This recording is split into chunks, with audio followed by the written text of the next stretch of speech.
help Kyle out because his stock is down, and we want to help him. He takes our suggestions 98% of the time.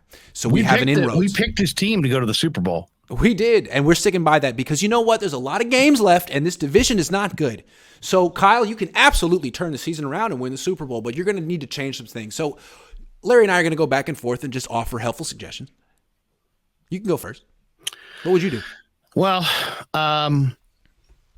what I would do, it's interesting. It's like, I'm thinking about my complaints in this game and this and that.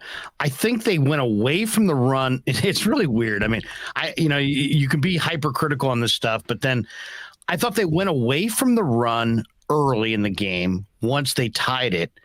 Now, granted, immediately Atlanta went back up 7, but I thought they went away from the run a little bit too much early, and then they stayed with the run too long before they decided to go hurry up, and they never really showed me any real consistent hurry up.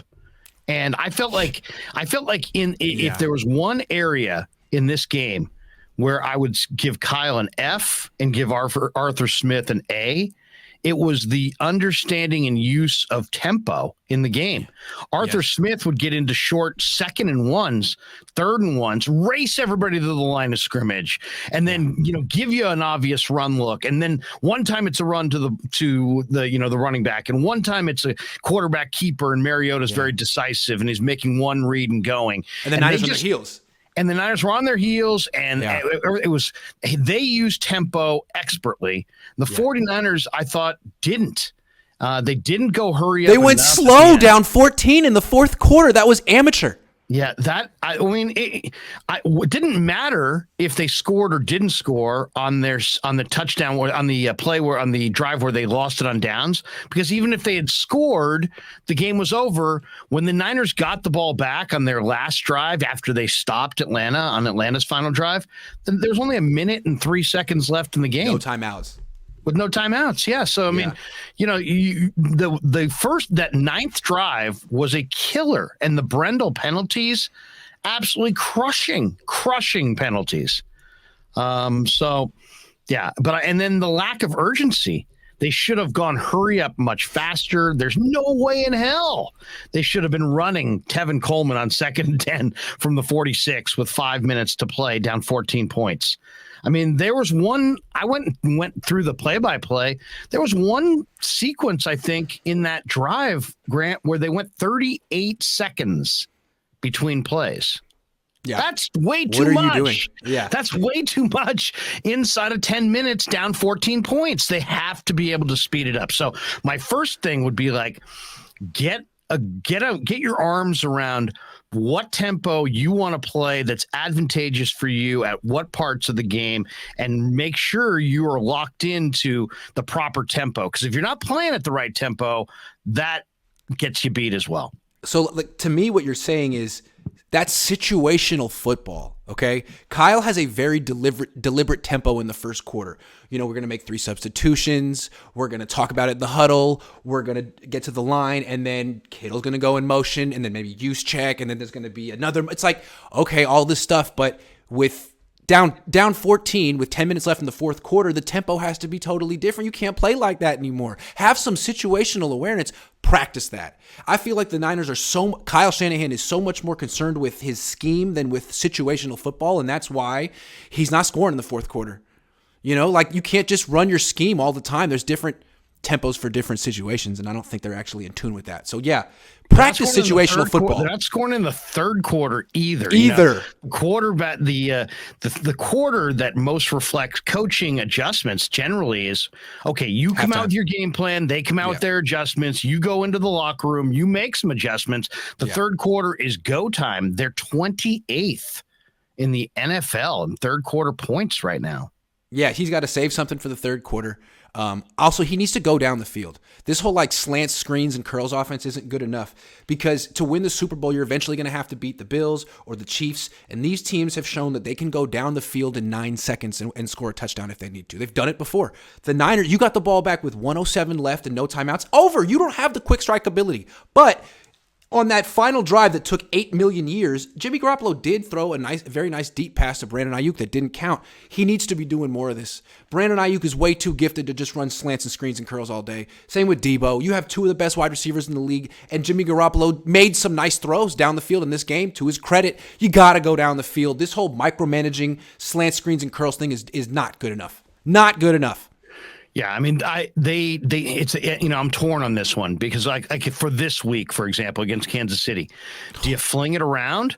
Do you fling it all over the place? In a way, Grant, I totally agree with you. Why? Because you have Ayuk. You drafted Danny Gray. You signed Ray McLeod. You did this because you knew you needed a downfield offense, whether it was Trey, Jimmy, whether I was quarterbacking, whether you were quarterbacking. They had to have some downfield threat. They had zero downfield threat last year, zero. And so they needed that. They knew they needed that. Now they've made adjustments, added the players, and they still don't have a downfield threat. And they got to connect on those passes, and if they don't connect, they got to try it again. My biggest complaint is that Ray dropped it. My biggest complaint is that they only went to him one time. Right. And that Danny Gray was inactive. And Danny Gray was inactive. Was he? I know he was ill during the week, but I mean, first of all, Ray McLeod fumbled a ton last year in Pittsburgh, and his ball skills are iffy at best. You see it a little bit on special teams. He is a fast guy, and you had to use your speed on that fast surface. But, man, Danny Gray was drafted for a reason. He's not just a fast guy. He's a fast guy, a tough guy with good ball skills. And, like, you know what? I know Ray's more advanced, more trustworthy on special teams, but Danny Gray was a third-round pick for a reason. He is a game breaker. Let him break the game open. And to your question, I don't think the Niners – I don't think the Niners have the defense to just dink and dunk on offense anymore. You can dink and dunk and play ball control and run the ball when you have the best defense in the league, which they had, but they don't have that anymore because 8 starters are hurt. So no, I don't think it's enough. If they just try to dink and dunk their way to a victory over the Chiefs, it's not going to happen. Now, maybe you're not going to win either way. And the other plan is you got the Chiefs. Maybe you ought to have the Arthur Smith game plan, which is, run the ball. Power the run, JP Mason time, mix in, just stay patient with the run game. Be well, do what Arthur Smith did. Caleb Huntley is just a guy. Algier, sure. Run the ball 40 times, but take shots. Take shots. Take shots. Take shots. You got to absolutely take shots. Yeah. But I think they also keep them honest. That's all I'm saying. Keep them honest. Use Brandon Ayuk. Use Debo. Come on. That's all I'm saying. Right now, everybody's bunched up. They need to take shots, create space, but then they need to pound the run and be patient. Because that's their identity. And honestly, they've shown they can't win any other way. Let's be honest. They cannot win any other way. When they throw more than they run, they lose. When they don't have a 4-point lead in the fourth quarter, they lose. So win how you win, but at the same time, you got to take shots. I hated that passing offense this last week. And also, since you can't take shots when everybody knows you're going to pass because you don't have the tackles right now, and you may not even have the quarterback. That means you got to take shots down the field earlier in the games. Like go up top early in the game. Make them defend the vertical side of the field for the entire game. Make that a factor. Sometimes I think they come out, we're going to establish the run, we're going to go play action pass, we're going to draw everybody up on the line of scrimmage, then we're going to take shots. Well, that could take 4 drives.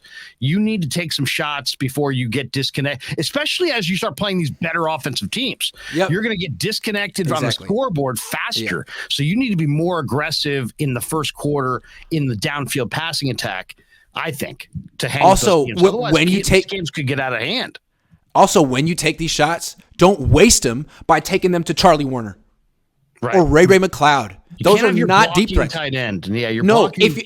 If you're throwing it to a tight end, it's Kittle or Dwelly. Dwelly has never dropped a pass. Kittle is a very good tight end. If you're throwing to a wide receiver, it's Danny Gray, Brandon Ayuk, Debo Samuel. Stop calling deep throws for Tevin Coleman and Jawan Jennings. Stop. Just because you think no one's expecting it, that doesn't make it smart. You have really good receivers on your team. Throw to those guys because you only get 3 or 4 shots in this game, and you wasted them in this game calling him for Charlie Warner. He should have caught it. What'd you really expect? It's Charlie Warner. I mean, you're trying to surprise everybody. The person who looks most surprised was Charlie Warner.